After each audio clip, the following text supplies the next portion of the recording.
বর্ধমানের সাইকিয়াট্রি ওয়ার্ডে আমার জন্মদিন। ভিডিওটা লাস্ট অবধি দেখলে তোমরা এমনিই বুঝে যাবে পুরো ব্যাপারটা। জন্মদিনটা ছিল 26শে নভেম্বর, কিন্তু প্রত্যেক বছর এই দিনে কোনো না কোনো ভাবে কোনো না কোনো ছুতোতে আমি বর্ধমানেই আসি, আর আসি কিন্তু সাইকিয়াট্রি ওয়ার্ডে। এই বছর মেন্টালের থার্ড ইয়ারের ফাইনাল প্র্যাকটিক্যাল এক্সাম দিতে এসেছিলাম, আর এই বছর তো আমি ডিউটিতে অন ডিউটি রয়েছে ওখানে। বাট হ্যাঁ, অ্যাজ আ ইন্টার্ন ভালো মন্দ কিরকম গেছে সেই বিষয়ে আমি কোনো মন্তব্য করলাম না, কিন্তু হ্যাঁ আমাদের কিন্তু বোলপুর ঢুকতে আজকে অনেক লেট হয়ে গেছিল, আর আমরা কিন্তু ট্রেনে করে রোজ এখন ডেলি প্যাসেঞ্জারি করছি, তার মানে বুঝতেই পারছো আমাদের কতটা স্ট্রেস পড়ছে। বার্থডের দিন এত স্ট্রেস মাথায় কে রাখে? আর এই স্ট্রেস রিলিফ করার জন্য মাই হস্টেল বাস ইজ ছবি, অ্যাঙ্গেল, ব্যাকগ্রাউন্ড এগুলো সম্পর্কে সত্যি আমার আগে খুবই মিনিমাম আইডিয়া ছিল এবং আমি সেগুলোকে সেভাবে মাথায় নিতামও না। বাট এখানে আসার পর আমিও যেন পারফেকশনিজমে ভুগছি। আচ্ছা, এই যে সুন্দর পার্পল কালারের ক্যান্ডেলটা তোমরা দেখতে পাচ্ছ, এটা কিন্তু স্নিগ্ধা আমাকে গিফট করেছে, থ্যাংক ইউ সো মাচ। এবারে কেকের ফ্লেভার ছিল স্ট্রবেরি, আগের বার খেয়েছিলাম লিচি বা হচ্ছে ব্লুবেরি, কোনো একটা ফ্লেভারের ছিল, তার আগের বার মনে হয় লিচি হয়েছিল। মানে প্রতিবার কেকের ফ্লেভার চেঞ্জ হতেই থাকে এবং তার সাথে সাথে আমরা নতুন নতুন কেক টেস্ট করতেই থাকি।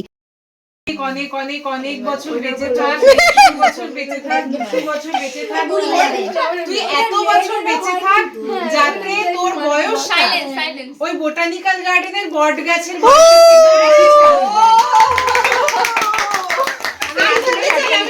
লাভলি যেন খুব ভালো একটা বট পায়, সেও যেন বোটানিক্যাল গার্ডেনে